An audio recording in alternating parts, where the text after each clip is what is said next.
Écoutez-moi bien, se peser tous les jours fait maigrir. Se peser chaque jour fait maigrir. Oh là là, mais c'est quoi cette punchline de merde du docteur Ducamp? Bon, je me suis promis d'insulter personne et surtout de ne pas vomir pendant ce podcast.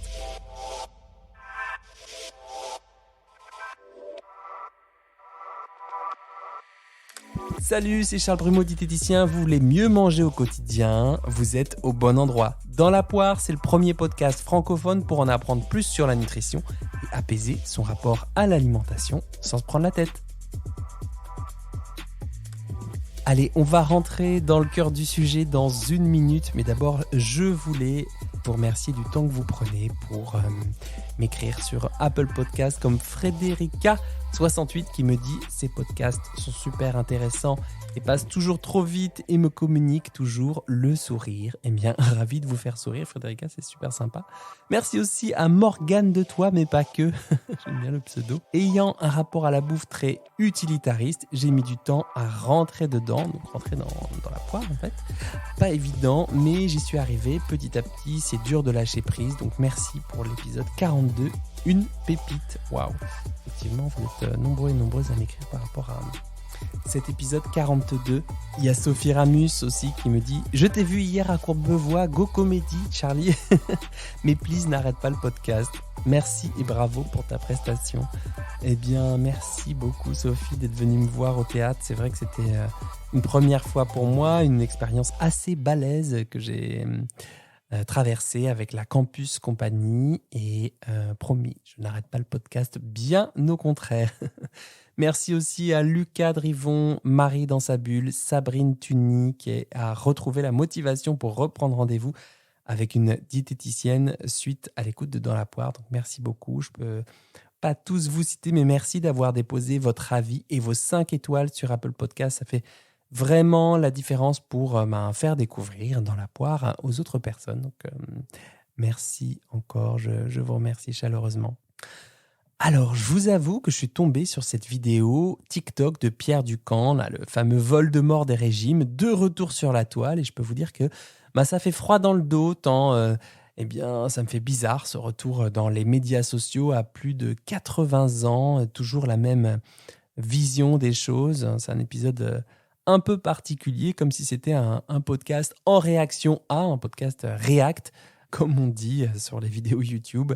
Je le fais, je crois, jamais. Je préfère la vidéo d'habitude, mais je crois que cette sortie de Pierre Ducamp en dit beaucoup plus qu'il ne veut le dire et je vais vous expliquer ce que vous pouvez en faire, notamment si vous êtes un petit peu perméable à ce genre de discours. Allez, on va essayer de prendre un peu de distance, voire de hauteur avec tout ça. Écoutez-moi bien, se peser tous les jours fait maigrir. Alors on entend sur le net des personnes sans aucune compétence autoproclamées qui affirment que se peser tous les jours relève de l'obsession. J'affirme, et de nombreuses études internationales le confirment, que se peser tous les jours aide puissamment à maigrir.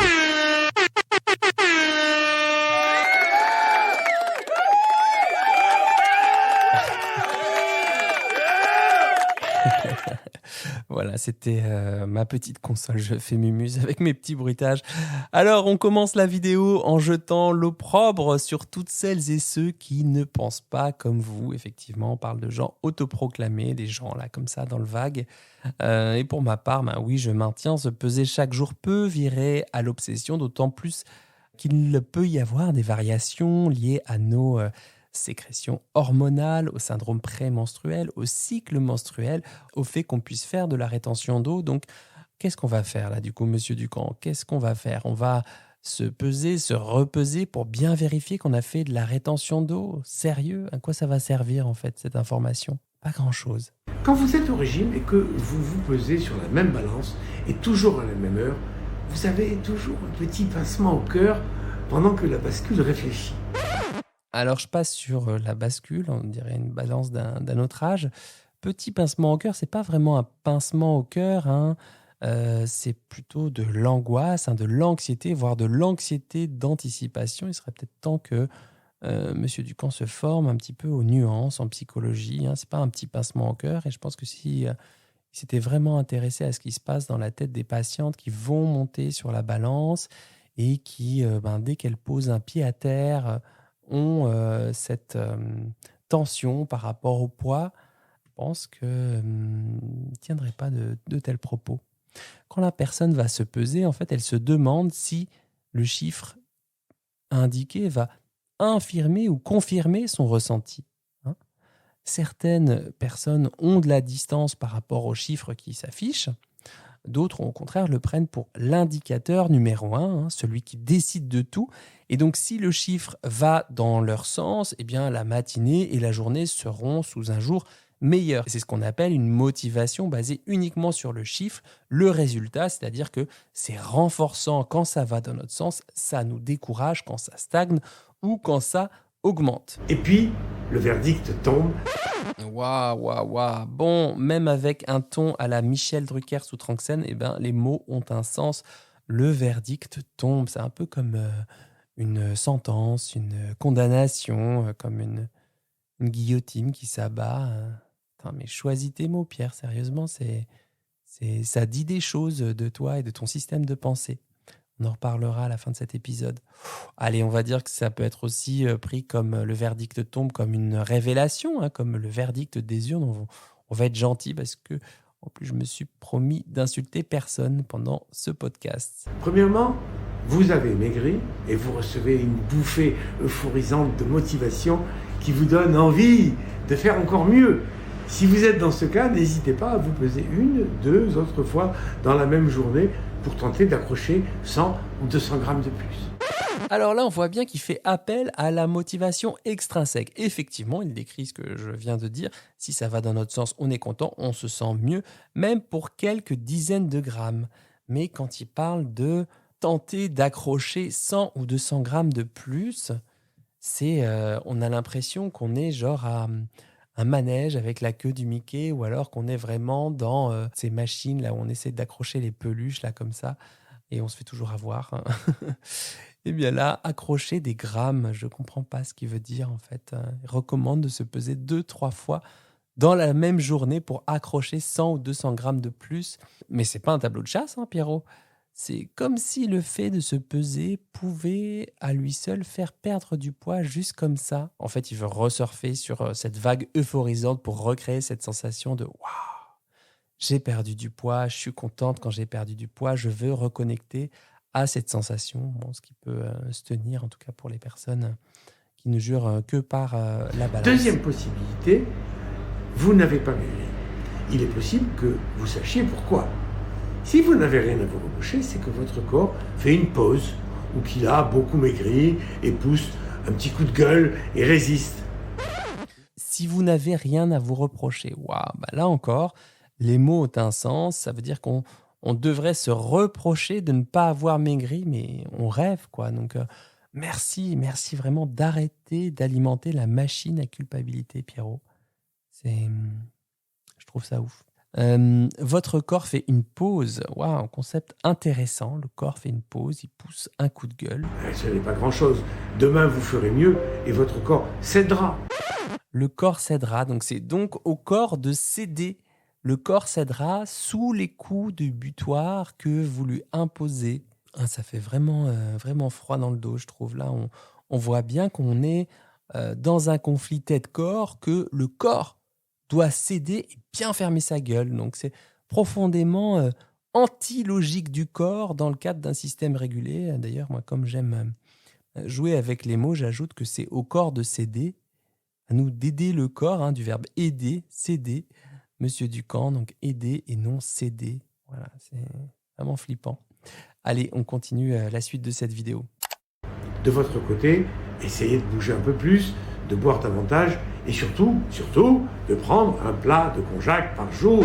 Ok, donc là, il se met en mode solution et puis bougez plus, buvez parce que c'est pas calorique et surtout, un plat de konjac par jour, ça c'est la grande marotte de Monsieur Ducamp.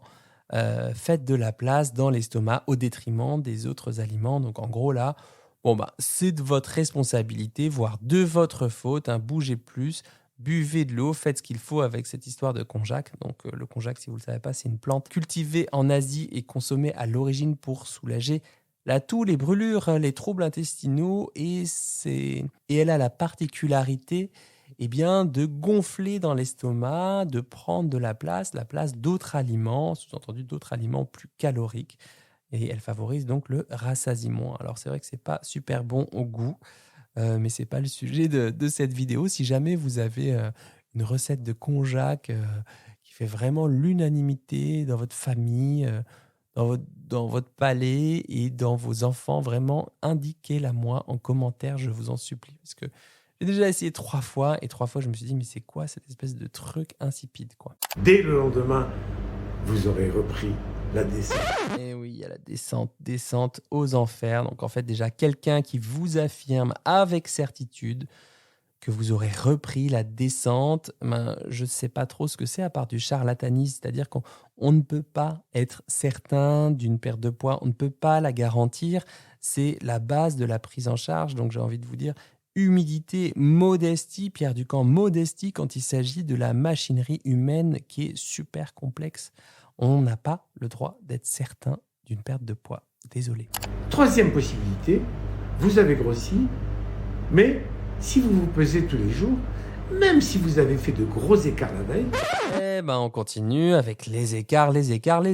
Donc il y a des règles, au hasard, manger très protéiné, des galettes de son et de surimi, beaucoup boire, se bouger, du konjac. Et puis il y a bien sûr les écarts quand on s'écarte de la route. On a aussi ce qu'on peut appeler les appétits, les envies, le rassasiement spécifique qui fait qu'on a beau avoir pris 550 grammes de konjac, on a quand même une envie de mousse au chocolat, un truc d'humain, quoi. Un truc d'humain. Vous savez, les humains, c'est ces petits êtres bien curieux et parfois pas tout à fait logiques, ou en tout cas une logique qui ne répond pas à la robotique.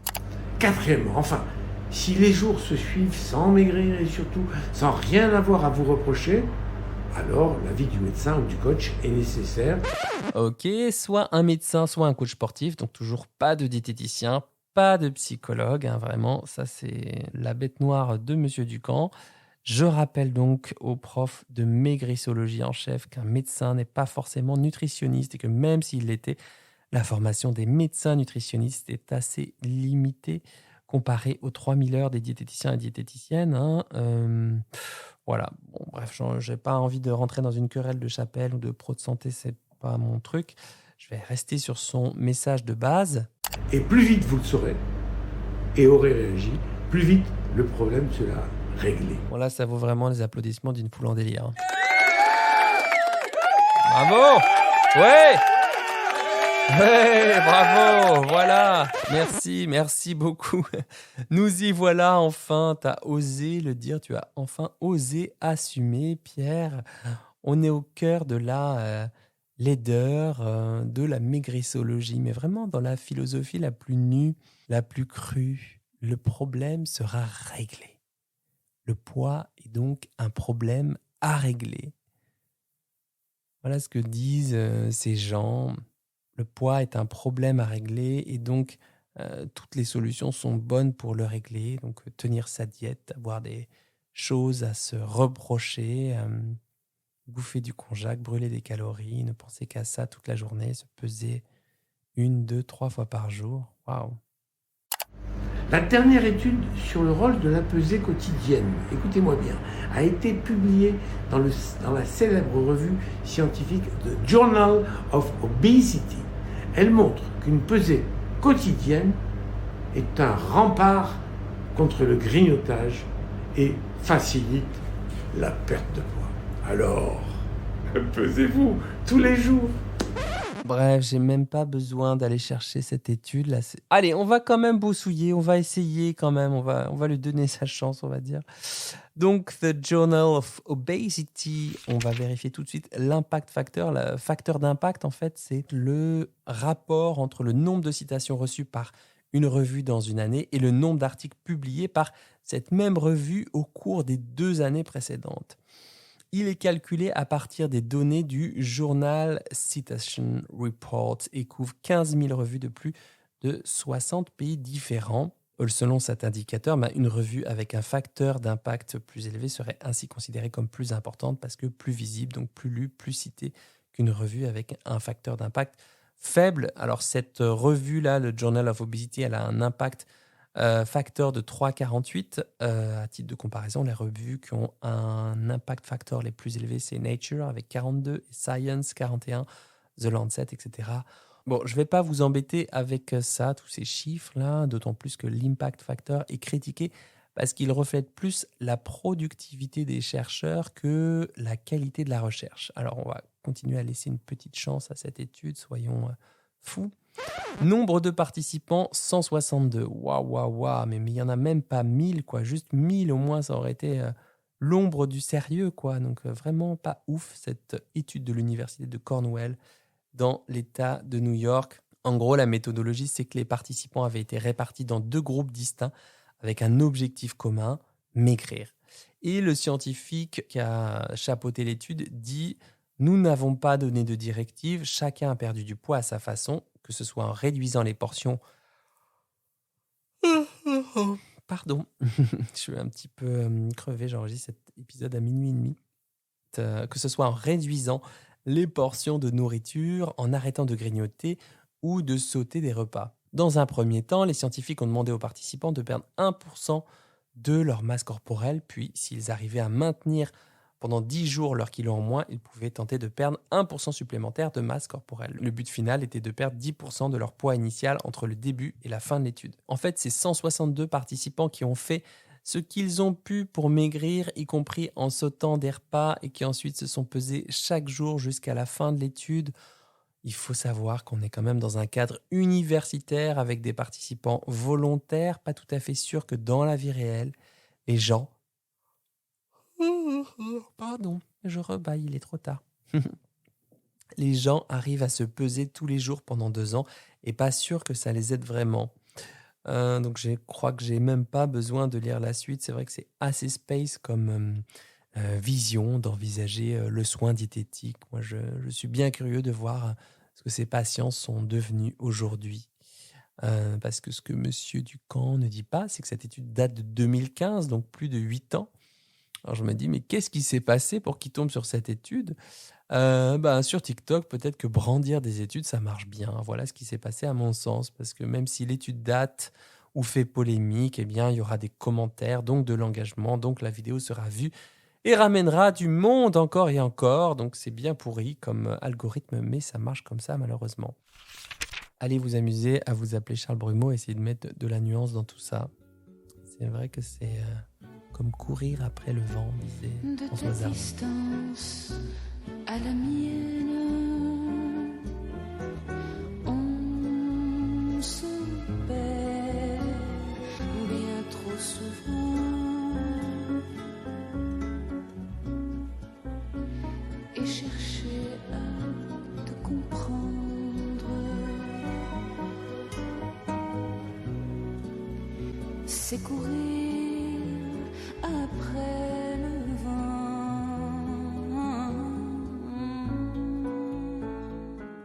Alors là, effectivement, on a des visions diamétralement opposées. On a Ducamp et ce genre d'études qui voient le poids comme un problème.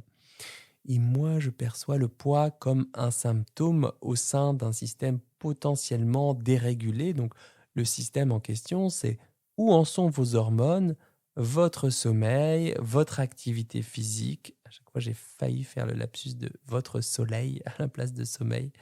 C'est tellement important pour moi.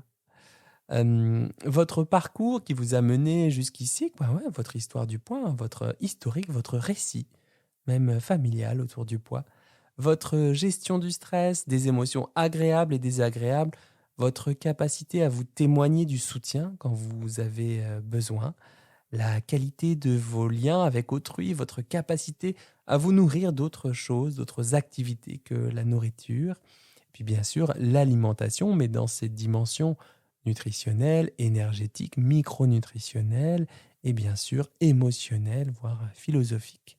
Vraiment, c'est 2 visions, quoi. Il faut dire que Pierre Ducamp et consorts, ils partent avec un avantage, c'est-à-dire qu'ils proposent des solutions court-termistes. Or, et j'y reviendrai dans un autre épisode un peu plus poussé, notre cerveau cherche des problèmes à résoudre. J'en ai parlé dans l'épisode 42 dans le rapport au corps, mais aussi dans les épisodes 43. Eh bien, ils cherchent des problèmes à résoudre rapidement. Et les solutions proposées par les représentants de l'industrie du régime sont, il faut dire, assez binaires. Avec tel ou tel plat, vous perdez du poids. Avec nos barres protéinées, on contribue à la perte de poids. Avec nos repas en poudre, les kilos s'envolent, etc., etc. C'est quelque chose aussi que je dénonce une fois par mois avec les vidéos qui s'appellent Télérégime avec mon confrère Jérémy Gorski, @mandebanane sur les réseaux sociaux. Bonjour à toutes et à tous, bienvenue dans Télérégime, l'émission qui vous fait perdre des kilos rien qu'en la regardant. Jingle!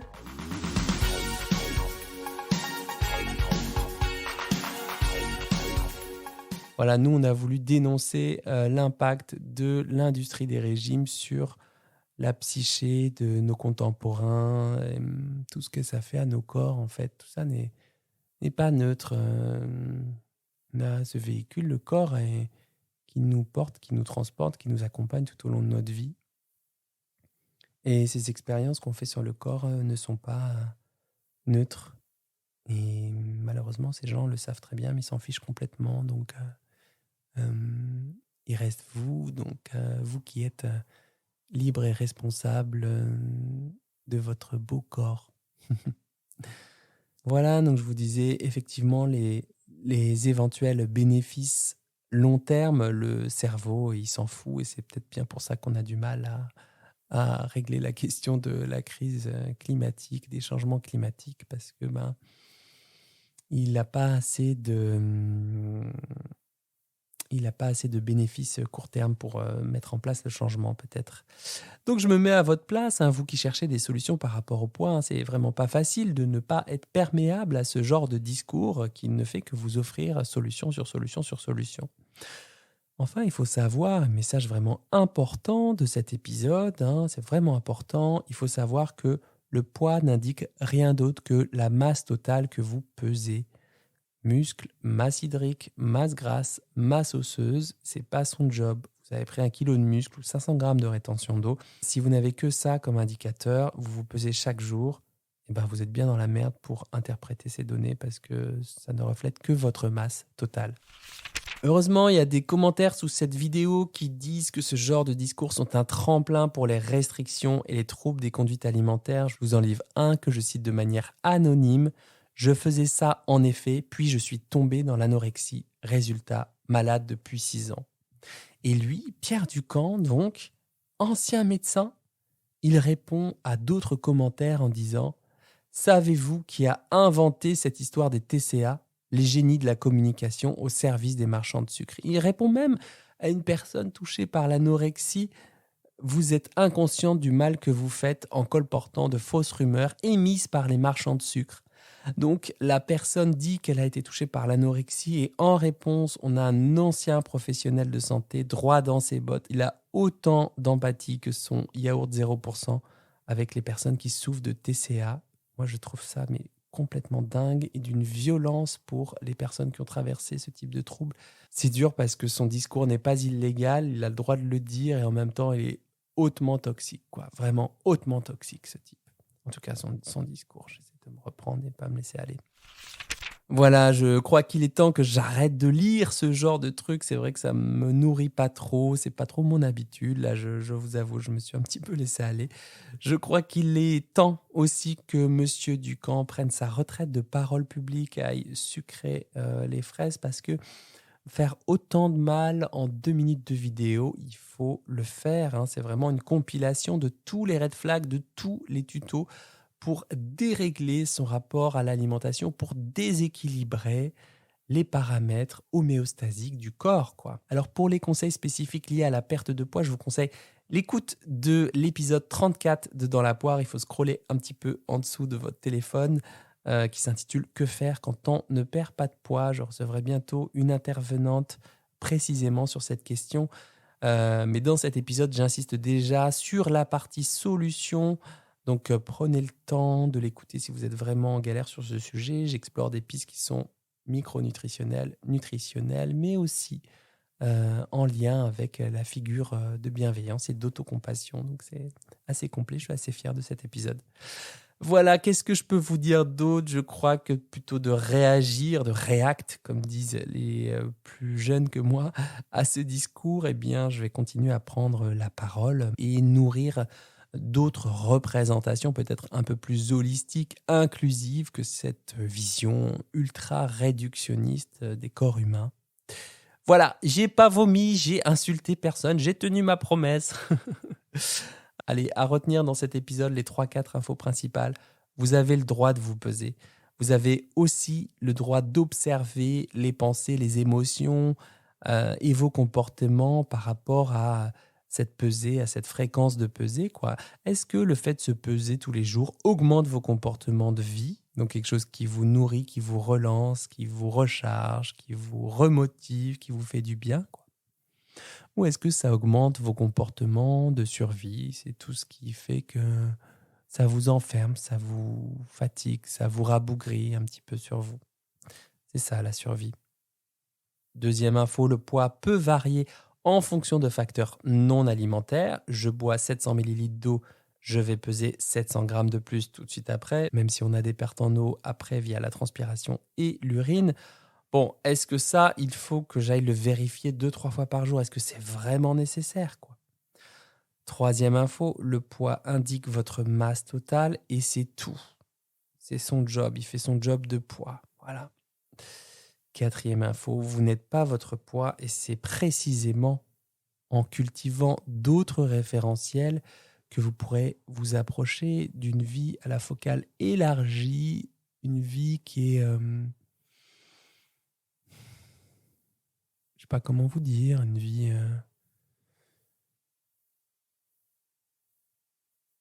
vie où la lutte est moins présente, quoi.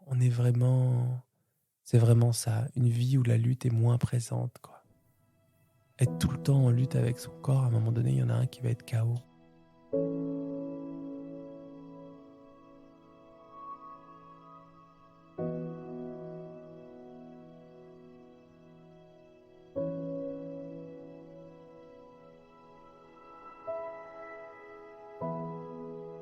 Voilà, j'espère que vous avez retenu quelque chose qui peut vous servir à vous ou à vos proches dans la vie de tous les jours. Évidemment, si cet épisode vous a plu, n'hésitez pas à le partager à vos proches, à mettre des pouces, à mettre des notes, des avis sur Apple Podcast. C'est super important que le podcast continue son aventure et son aventure gratuite, je vous le rappelle. Je sais que je vous en parle à chaque fois, mais ça fait vraiment la différence pour moi si vous arrivez à prendre 10, 15, 20 secondes de votre temps. Je sais que tous les podcasteurs vous le demandent et s'il y a une raison, c'est que ça nous aide, nous, dans notre boulot au quotidien.